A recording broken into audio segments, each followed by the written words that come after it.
Chers frères et sœurs, bonjour. Nous célébrons aujourd'hui le deuxième dimanche de l'Avent.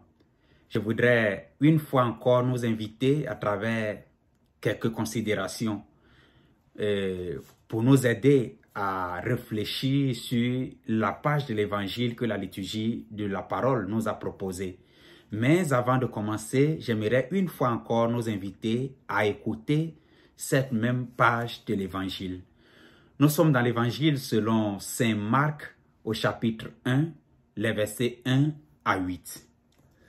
Commencement de la bonne nouvelle de Jésus-Christ, le Fils de Dieu. Il était écrit dans le livre du prophète Isaïe. « Voici que j'envoie mon messager devant toi pour préparer la route. À travers le désert, une voix crie.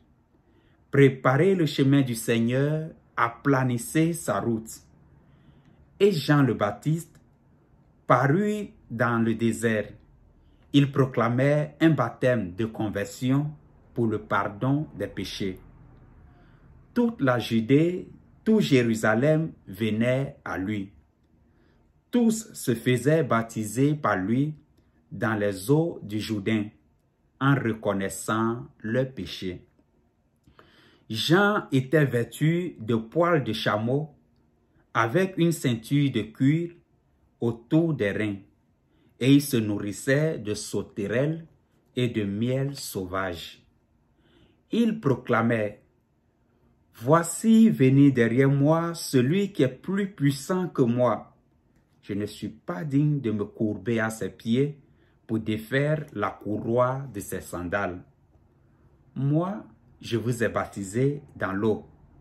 Lui vous baptisera dans l'Esprit Saint. » Chers frères et sœurs, c'est cette page de l'Évangile-là que la liturgie de la parole nous a donné de méditer en ce deuxième dimanche de l'Avent.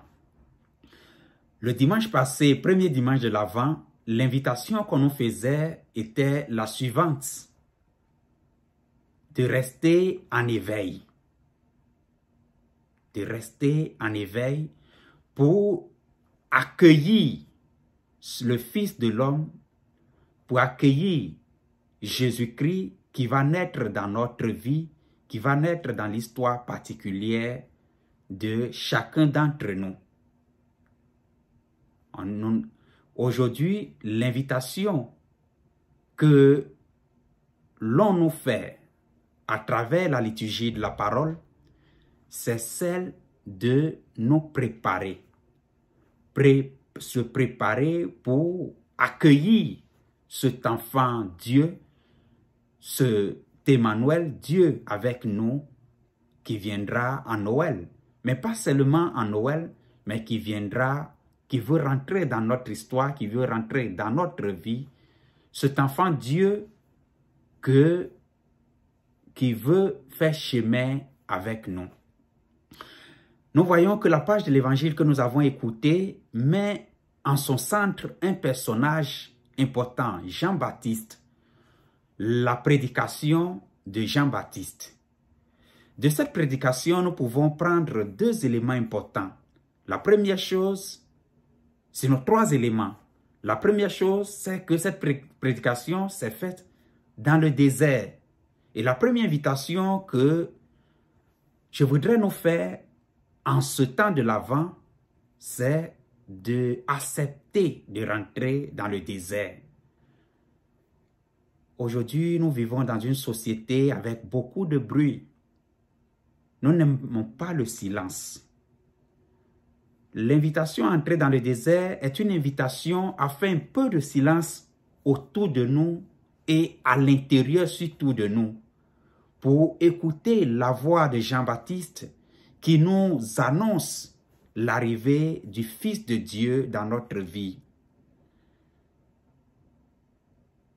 N'ayons pas peur de ce silence-là. N'ayons pas peur de ce silence qui n'est pas un mauvais silence, mais qu'à travers ce silence-là, nous fassions espace à ce Dieu qui veut rentrer dans notre vie, que nous fassions place à Dieu qui veut rentrer dans notre cœur. Si nous avons trop de bruit dedans de nous, nous ne pouvons pas être disponibles à écouter sa parole, à écouter la parole de Jean-Baptiste, à écouter la parole de Dieu, à accueillir Dieu dans notre vie. La deuxième considération, c'est celle de la conversion. Nous voyons que Jean-Baptiste, en prêchant, invite à nous convertir pour pouvoir accueillir le Seigneur. Notre préparation à la fête de Noël, notre préparation à accueillir le Seigneur doit passer nécessairement par une conversion. Se convertir, c'est changer de vie. J'aime l'expression que se convertir, c'est quitter les rails. Quand nous rendons compte que ces rails-là ne nous alimentent pas assez pour prendre les bons rails de Dieu, le bon chemin de Dieu, où nous avons assez de force, assez d'énergie, assez de grâce, assez de bénédiction pour ces rails-là qui sont de Dieu. Laisser les rails vides, les rails qui sont sans électricité, pour emprunter les rails pleins de Dieu, les rails qui sont pleins de la bénédiction de Dieu. Ça, c'est ça la conversion. Délaisser ce qui nous éloigne de Dieu pour pouvoir nous nourrir, pour pouvoir laisser espace à ce que Dieu entre en nous. Se convertir, changer de vie. Et notre préparation à Noël doit passer aussi par cela. Si nous avons fini ce temps de l'Avent et qu'à la fin, rien n'a changé positivement en notre vie, alors nous devrons nous interroger.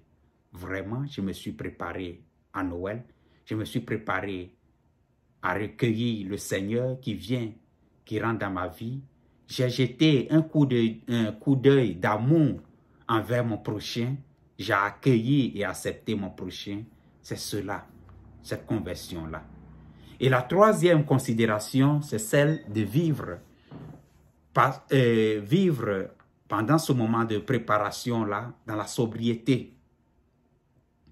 Nous avons vu que Jean-Baptiste, dans le désert, se nourrissait de sauterelles, était habillé de peau de chameau.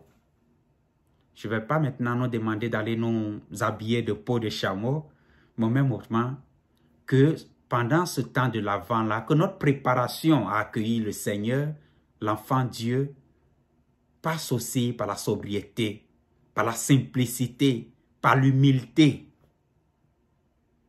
Si nous sommes remplis de nous-mêmes, comment Dieu peut rentrer au-dedans de nous?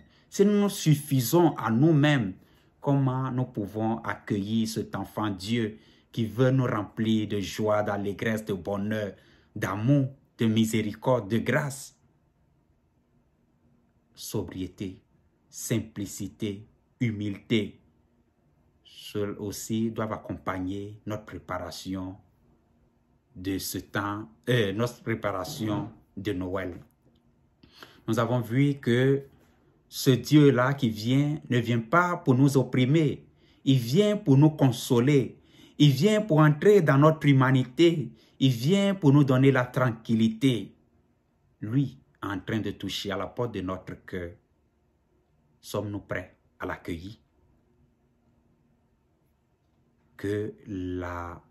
Si nous pensons que c'est quelque chose de difficile, demandons la grâce, l'intercession de notre Mère, la Vierge Marie, que par son intercession, elle nous aide à cette préparation-là.